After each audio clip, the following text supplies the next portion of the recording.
आणि मरण पावतो अनिशाच्या मीशे गडगिळी मानसा तोडया कसा मरण पावतो तोडया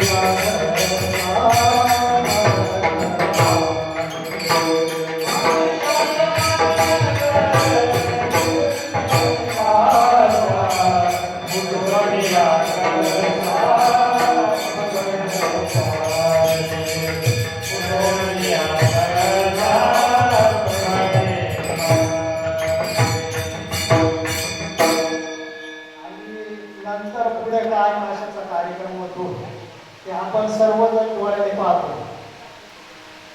सांगायचं तात्पर्य एवढंच की हे जसं दृष्टांत सिद्धांत काय होतं ते लगेच दिसतंय. मग आता खाणारांची काय आहे बोलायला पुढे नको का सांगायला काही. आणि याच्यासाठी संत मेळावे वैष्णव मेळावे हे याच्यासाठी होतात. पुरातन रीत आहे आणि सर्वसाधारण माणसांना पण हे ज्ञान प्राप्त होऊ शकतं. देवाचं ज्ञान हे सर्वसामान्य माणसांना पण प्राप्त होऊ शकतं. परंतु काय सांगितलं त्यांनी की रीत आली पाहिजे. कुठेतरी रीतीने परमार्थ केला पाहिजे.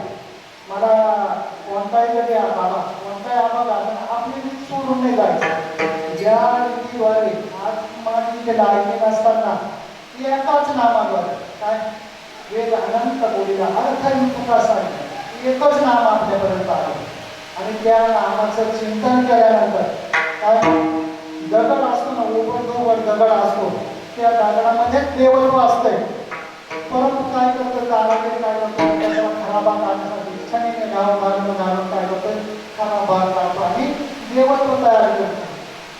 त्याच पद्धतीने आपल्याला अनुग्रह दिलेला असतो आणि त्या अनुग्रहाचे चिंतन केल्यानंतर चिंतने तत्पुरता ज्याप्रमाणे भागवतामध्ये उदाहरण आलेले काय भिंगुरटी माशीचं.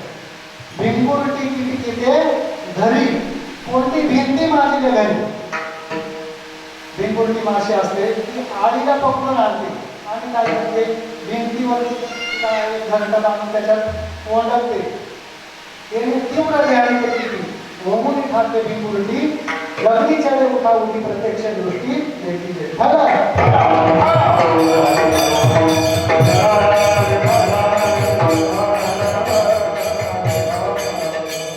मग माय बापांनो ती सर्वसाधारण आळी जी असते ती भिंगुरटी माशी होऊन उडून जाते.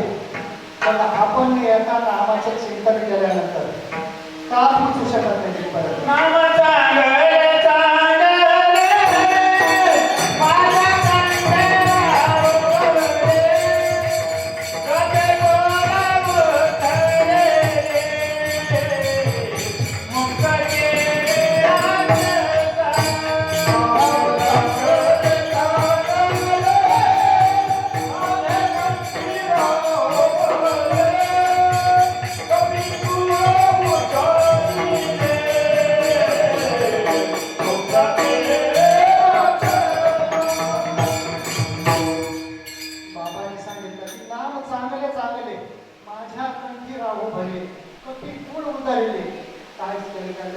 वानरांचा उद्धार केला. राक्षस होते ना राक्षसांचा पण लंकेमध्ये जाऊन काय केलं उद्धार केला नामाद्वारे. अशा प्रकारे नामाची एवढी किंमत आहे. मग का लोक नाम घेतले तर माऊली वैष्णव ज्ञानेश्वर महाराजांना काही साधक मंडळी त्यांच्याजवळ आली आणि त्यांच्याबरोबर चर्चा करू लागली. महाराज माऊली तर लोकांना एवढं मनुष्य भेटलेला आहे. मग काय ह्या जन्मामध्ये येऊन पण भगवंतापर्यंत पोहोचत नाही. त्याच्यासाठी माऊली वैष्णव ज्ञानेश्वर महाराज अभंगाच्या पहिल्या चरणामध्ये सांगतात.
असेल, गाढव असेल, बैल असेल, तिला म्हणजे सरपटणारे पशु पक्षी इतर योनीमध्ये होतो. आणि पाप आणि पुण्याच्या ह्या गणतीनुसार मागच्या जन्मामध्ये पुण्य पाप मनुष्य ह्या भेटलेला आहे. आणि त्या जन्माचे संस्कार जसे का तसे आपल्यामध्ये आलेले. तर मग काय ते म्हणतात माऊली महाराज महाराज की म्हणून जाणते गुरु भजिते तेने पुत्र का कार्य होईचे जैसे मूळ सिंचने सहजे शाखा पल्लव संतोषी. ते स्वतःचं उदाहरण घेतात की माझा ही सद्गुरु ज्याने दादिलो हा संसार करू म्हणून विशेष आत्या बघू विवेकावर माझा विवेक जागृत झाला. आणि आमची दैवयोगाने निवृत्ती गाठ आहे तरी माझे बंधू आहेत, परंतु सद्गुरूच्या रूपाने ते माझ्या जन्मामध्ये आले. का चिंतामणी आले हाती सदा विजय मनोवृत्ती कैसा पूर्णता मनोवृत्ती श्री ज्ञानदेव. जीवनामध्ये सद्गुरू आले. सद्गुरू आल्यानंतर त्यांनी मला जे ज्ञान मिळायला पाहिजे त्या ज्ञानाच्या वाटचालीकडे लावलं. असे भरपूर भक्ती करणारे आहेत, परंतु मनाच्या मार्गाने तुळशीची माळ घालतात. नामधारकाकडे पाहिल्यानंतर तुळशीची माळ घालतात, परंतु जीवनामध्ये मनानेच भक्ती करतात. काय मनानेच उपवास करायचे, मनानेच तीर्थयात्रा करायची, मनानेच नाम घ्यायचं. परंतु कुठेतरी मेळ पाहिजे. काय नाम आणि रूपाचा मेळ भेटला पाहिजे. आणि तो मेळ आपल्याला फक्त जीवनामध्ये सद्गुरू मार्गे आपल्याला योग आणून देतात. कारण सद्गुरू वाचून सापडे असतो. जीवनामध्ये सद्गुरू फक्त आपल्याला ही रीत दाखवून देतात. माऊली महावैष्णव ज्ञानेश्वर महाराज म्हणतात की फक्त काय करायला सांगितले, सर्वसाधारण माणसाने काय करायला पाहिजे. रसायन झाड लावल्यानंतर त्याच्या मुळाला पाणी टाकल्यानंतर त्याचे सर्व अवयवांचे टवटवीत होतात. त्या पद्धतीने सद्गुरूच्या सानिध्यामध्ये गेल्यानंतर इतर भाऊ आहे ज्ञानेश्वर भाऊ काय केलं बरं आपल्या सांगितलं, फक्त सद्गुरूशी एकनिष्ठ राहिले आणि चिंतन करत राहिले. काय चिंतन करत राहिले. आजही जर पाहिला तर आम्हाला एक गर्व आहे, या खैरगावमध्ये कुठेतरी अशा प्रकारे रोपटं उगवलं आणि आपल्या हिंदू धर्माचा प्रचार करण्यासाठी कुठे धुती सोडून ज्या टायमाला संत महात्मे निरोप घेण्यासाठी पाठवतात त्या टायमाला ते कधीच नकार देत नाही. स्वतःचं किती काम असल्यानं काम बाजूला सारून असं त्यांच्यामध्ये ज्या प्रकारे तयार झालेली अजून मी ते खैरगावमध्ये असे सात्विक साधक तयार झाले पाहिजे. त्याच्यासाठी वैष्णव मिळावा. संत महात्मे आपल्या दारामध्ये येतात. आज जो गुढीपाडवा आहे, माऊली महावैष्णव ज्ञानेश्वर महाराजांचा गुढीपाडवा आपल्या मराठी भाषेचं नवीन वर्ष. टाळी वाजवावी आणि गुढी उभारावी. माऊली महावैष्णव ज्ञानेश्वर महाराजांचा वाटती चालावी पंढरीची. टाळी वाजवत राहायची आणि गुढी उभारायची. कुठे गुढी उभारायची? आपल्या शरीरामध्ये. ही पंढरी आहे. कायाची पंढरी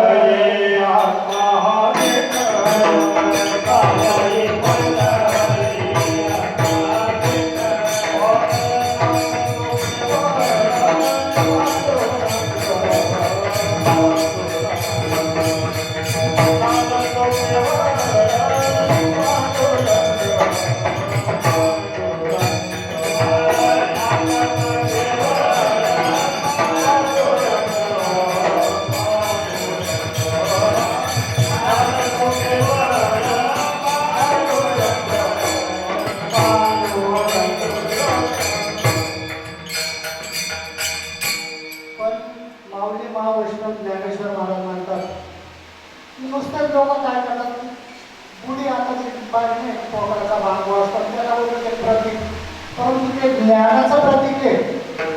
आणि ते ज्ञानाचं प्रतीक समजून घेण्यासाठी संत महात्मे काय संतांना माहिती ते ज्ञान म्हणून काय कारे हितता राम संताशी जाऊ. हॅलो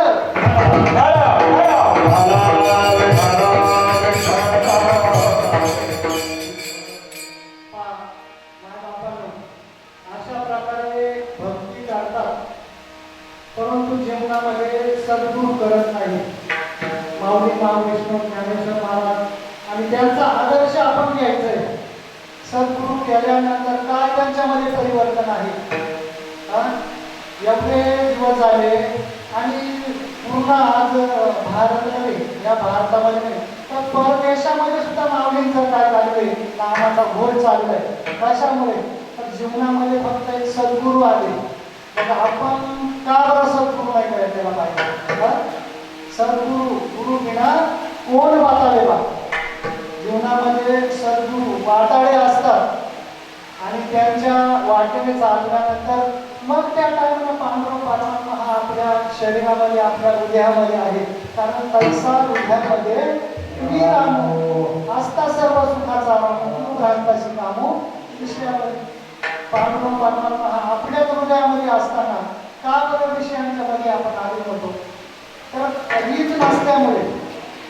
आणि ही जी आदिनाथ गुरु सकळ शिखांचा मच्छिंद्रकारांचा मुख्य शिष्य काय सांगितलेले की पार्वती मातेला जे ज्ञान भगवान शंकरांनी दिलं, भगवत भाऊ त्या दिवशी बाबांना बोलत होते की बाबा अशा अशा पद्धतीने ज्ञान दिलेलं आहे पार्वती मातेला आणि पुढे असे सांगण्याच्यापर्यंत मी आलेले. मग मी त्या भागाच्या बद्दल चर्चा करत होतो की मग अशा पद्धतीने रीत आलेले, मग तुम्ही कसा उत्तरा मंत्र म्हणता? म्हणजे आज कुठेतरी त्यांच्यामध्ये ते धाडस तयार झालं आणि त्या धाडसामुळं कुठेतरी त्याच्या चिंतनामुळे समोरच्याला प्रबोधन करणं, कीर्तन करणं म्हणजे काय, जे जे आपल्याशी ठावे ते इतरांना सांगायचे. आपण कोणत्या मार्गाने इथपर्यंत पोहोचलो तो मार्ग सांगायचे. आज जर तुम्हाला अनुग्रह घेतल्यानंतर अष्टसात्विक भाव होतात, परंतु अष्टसात्विक भावाला घाबरून लोक अनुग्रह घेत नाही. लाज भय शंका सोडून द्यायचंय. लाज भय आणि शंका साधावया भक्ती काल नाही लाज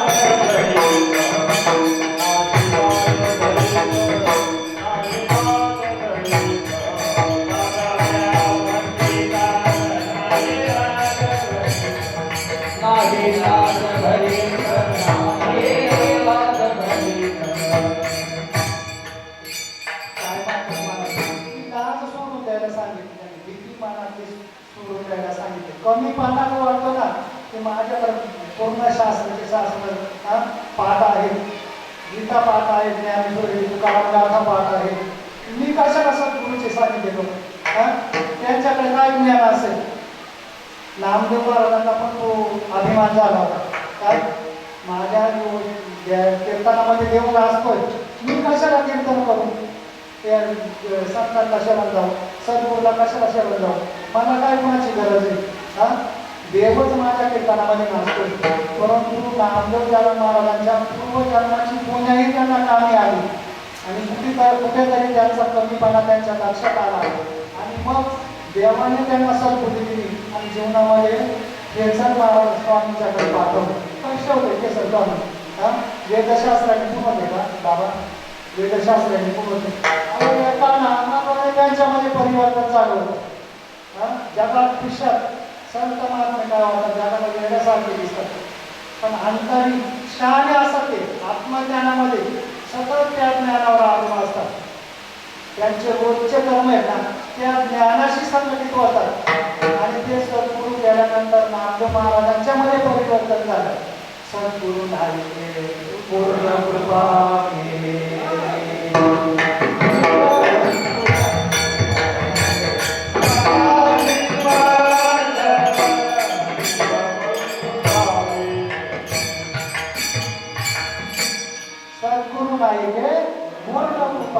काही अपूर्ण ठेवलं नाही. हीच वस्तू सांगितली आहे. जवळच प्रत्येक जणाच्या हृदयामध्ये आहे. माऊली ऐसा हृदयामध्ये मी राहतो असता सर्व सुखाचा विषयावर का माणसं विषयाकडे जातात. 3 प्रकारचे विषयाचा त्यांनी दृष्टांत दिलेला आहे. पायी पासून पवित्र आणि बोलत पासे त्वचेची आला पाजला बरी ते आधेरून गोचिड गोचिड नाही बाबा. आपण आज इथे बोलणारे आमच्या माझ्या सहित चिंतनावर कीर्तन करणं म्हणजे काय? चित्ताचे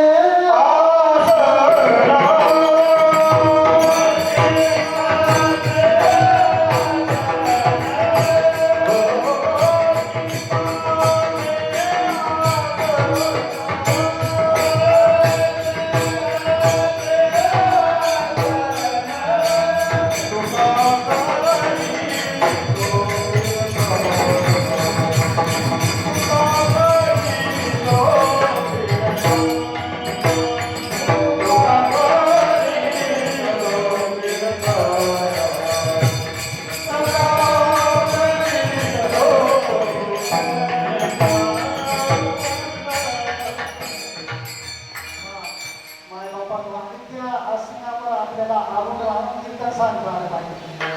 मला तर नाही बाबा हे माफी मागतो सांगायची नाही करायची विरळा आईसा पण तुकाल्याशी लोटा मिळाली महाराज म्हणतात कधी आईशी दशा येईल माझ्या कधी मला ती दशा प्राप्त होईल.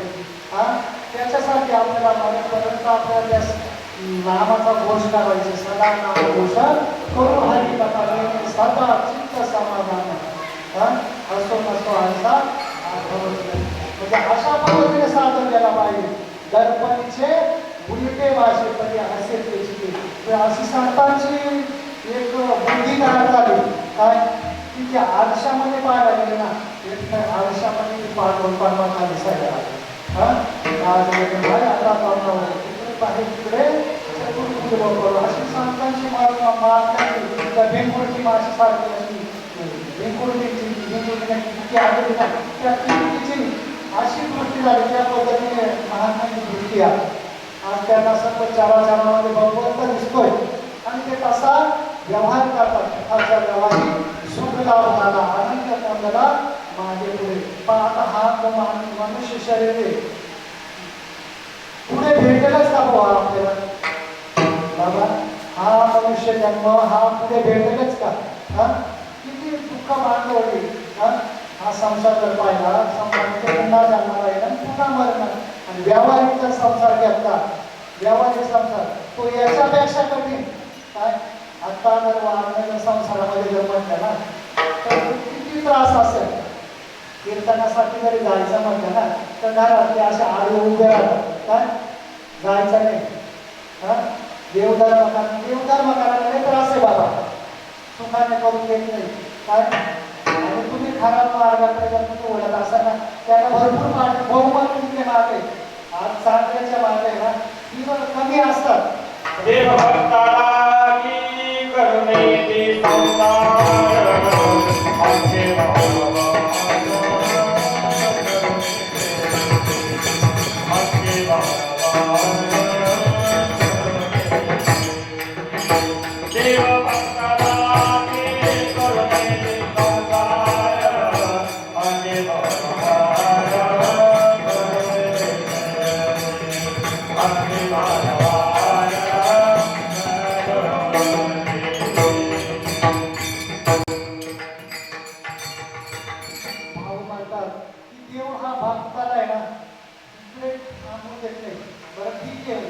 करतात संत महात्मे मोठे साहस पण प्रपंचामध्ये मंडळी ठेवते तर पांडुरंग परमात्माच हा आपल्या संसारामध्ये उत्प्रोत भरलेला आहे अशी त्यांची दृष्टी होते.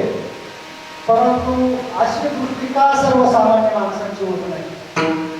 तर ज्या टायमाला भगवंताने ही सृष्टी तयार केली देवाचा हुकेर मोठा शेडा सोडीला कामाचा हरिहर ब्रह्मादिकांचा घात केला जाऊन झोंबला इंद्रासी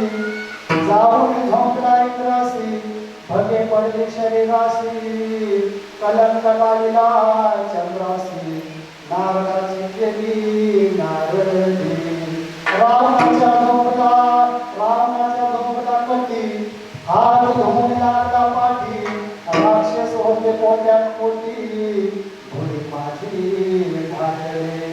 दुर्योधनाच्या हृदय संचारला तो गर्भे भूमला गेला द्रौपदी पाहून विषाच झाला कलह मागला घरात ऋषी स्वरांची पाठ घेतली योगी सिद्ध विद्यक जोडली पराशराची मुरकोटी गेली इतरांची पाठ कासया या परिचयाला बहु माजला याने विश्वामाची बंबाळ केला त्याला एक गाव मुका भेटला शुक योगी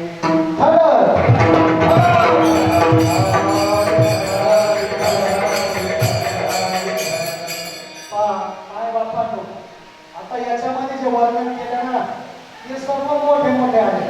साधू संत यांना त्रास दिला कामाने क्रोधाने काय तर आपली काय म्हणते आपण यांच्यापासून सुटू शकत नाही.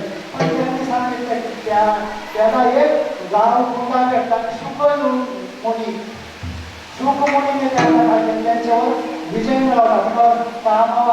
कामावर आणि क्रोधावर. माऊली महापुरुष ज्ञानेश्वर महाराज म्हणतात हे ज्ञान निधी उचललं. काय सांगितलं, ज्ञानावरती जसं धनावरती साप होतो ना, त्या पद्धतीने हे ज्ञानावरती सापाप्रमाणे बसलेले. उचून देत नाही लवकर. कोण बाबा, कोण काम आणि क्रोध. परंतु सद्गुरूचं संतांचं सानिध्य नाम झालेलं असताना त्याच्या वाटेला जात नाही. त्याला रीत माहीत असते.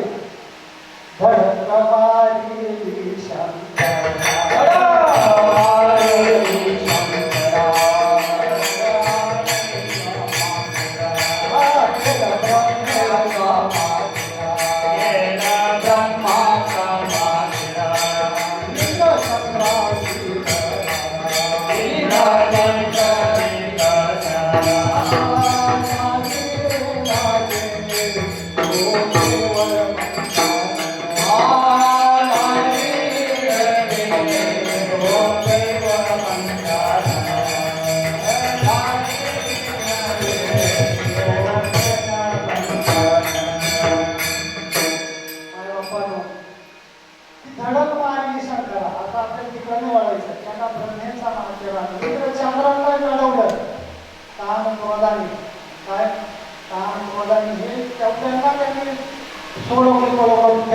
आपण काय केलं पाहिजे. तर माऊली महावैष्णव ज्ञानेश्वर महाराजांच्याबरोबर ते साधक चर्चा करत असताना दुसरा साधक बोलला आला की माऊली माझ्याबरोबर माझे आई आहेत, वडील आहेत, मोठे माझे सूर्यसंबंधी आहेत आणि ते मला याच्यातून नक्की सोडवतील. तर माऊली महावैष्णव ज्ञानेश्वर महाराज म्हणतात दुसऱ्या चरणामध्ये, संसार दुःख मूळा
ह्या संसारामध्ये विश्रांतीच नाही.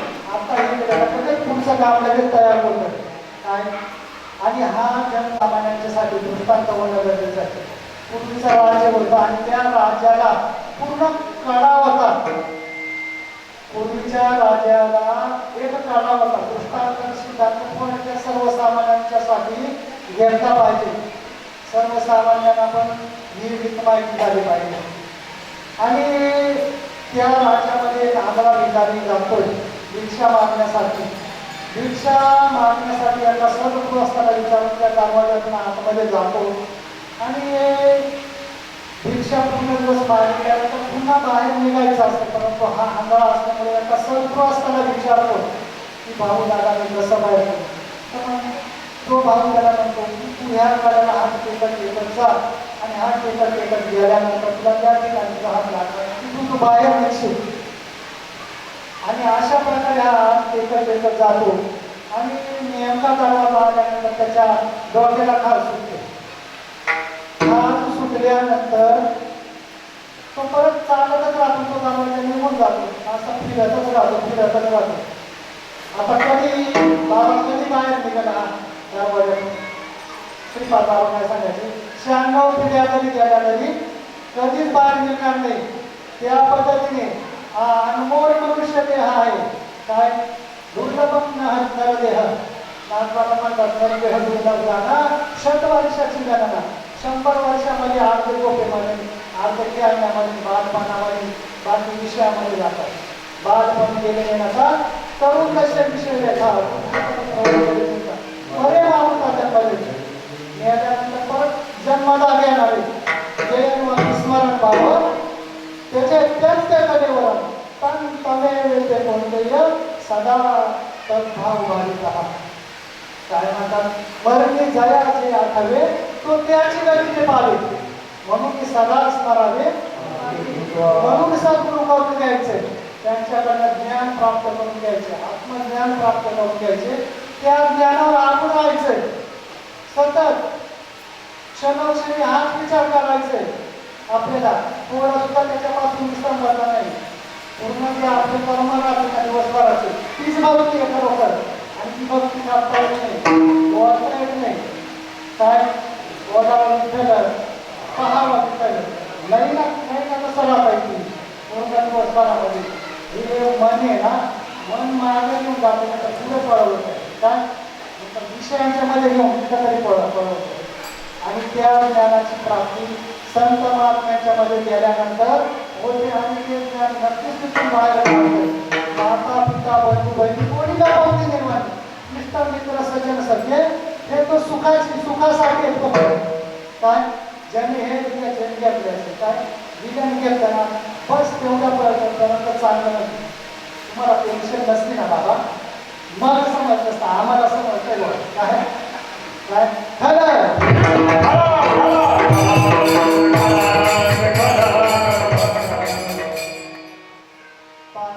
पैसा आहे ना संत महात्मे म्हणतात जोवरी चला नका तोवरी मला ती माझा माणूस लहान थोर लहान असताना तरी त्याच्या मागं धावते त्याला जरी डोकं म्हणजे डोकं असून काही डोकं जरी त्याच्या डोक्यात जर काही जरी नसलं ना तरी त्याच्या मागं धावते त्याच्या मागं समाज राहील आणि डोक्यावाल्याला जरी पैसा जर नसताना त्याच्या मागे कमी राहतील जातील ना कोण जातील जातील जे त्याची खून जाणतात ना ते त्यांच्या मागं जातील मग त्यांना पैशावाला म्हणजे त्यांना किती पैशावाला असताना तरी ते त्याच्या मागं जाणार नाही ते ज्ञानाच्याच मागं जातील कारण ते कोणी शोधत ना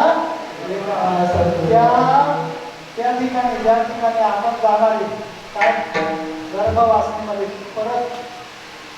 परत गर्भवास नको त्या टायमाला आपली जशी वासना होईल काय कारण हरिरूप झाले जाणणे हरपर्यंत केलेले हरीच्या काय हरिरूप झाले हरिरूप मध्ये काय अशी ज्या टायमाला साधकाची दृष्टी होईल त्या टायमाला पुढे त्याला कसा जन्म होईल.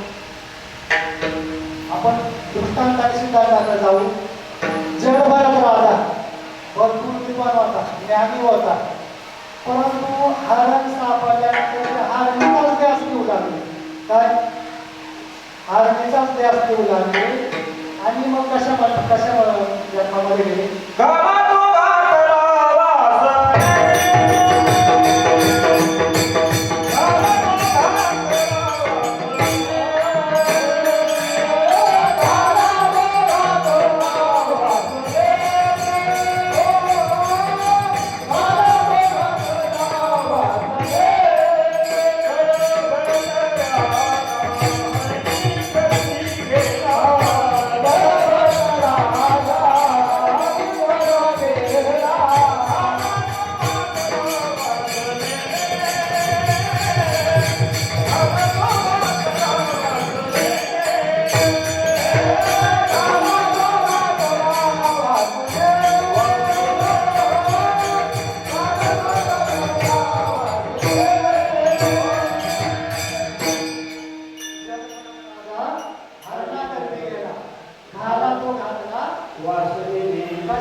वासना नडली म्हणून आपली वासना जर घालवायची असेल तर जीवनामध्ये सद्गुरू आले पाहिजे.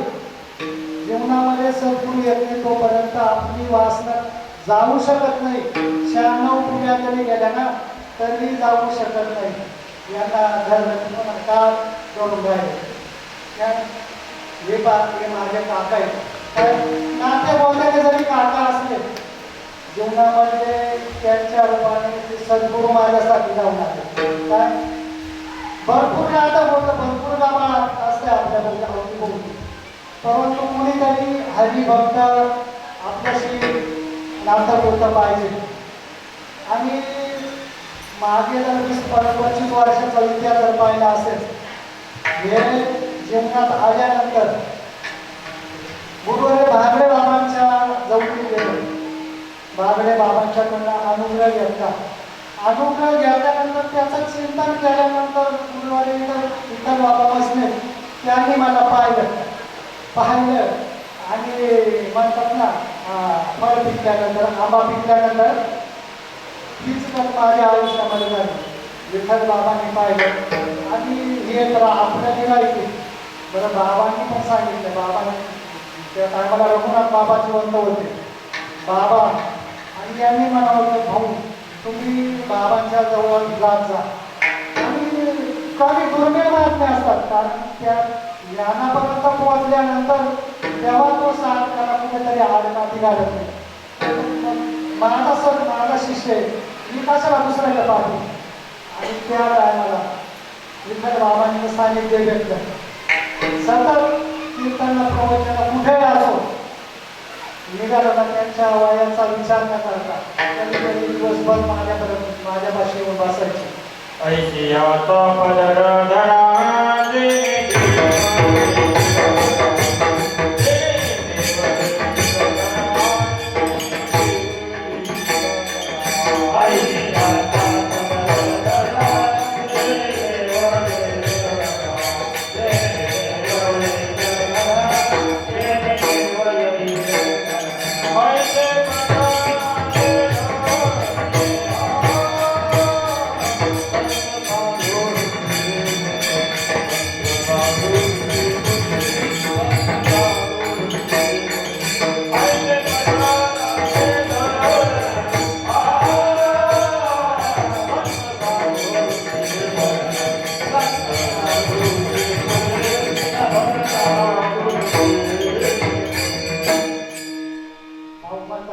आयसीआयचा पदर झाला, जेणे देव येईल घाला. काय सांगितलंय या घरामध्ये देव आला पाहिजे. आयुष्य पदराचे गणी त्याने भरपूर केलेले, काय भरपूर देवळ पाहायला आले, देव होऊन बसलेले आयुष्य पदराचे गणी संत साधू ऋषी. आता त्यांनी देव पाहिला म्हणजे एका ठिकाणी देवी कपाळामध्ये जाऊन बसायला पाहिजे नाही भाऊ. अवतार कृपा धाराया जन जीव वाढावया सुख भक्तिभाव धर्म आणि कुणाच्या नाम भरपूर वेदाने सांगितलेले. काय वेदाने भरपूर नाम ज्ञान भरपूर सांगितलेले. वेद अनंत होता अर्थ विठोबाची शरण काय सांगितलं, पांढरं परमात्म्याला शरण जायला सांगितले. भरपूर वेदांनी बोललेले, काय शास्त्राने भरपूर सांगितलेले, कथा भरपूर बोलतात, पण आपल्याला ताळमेळ हे संत महात्मे करून देतात.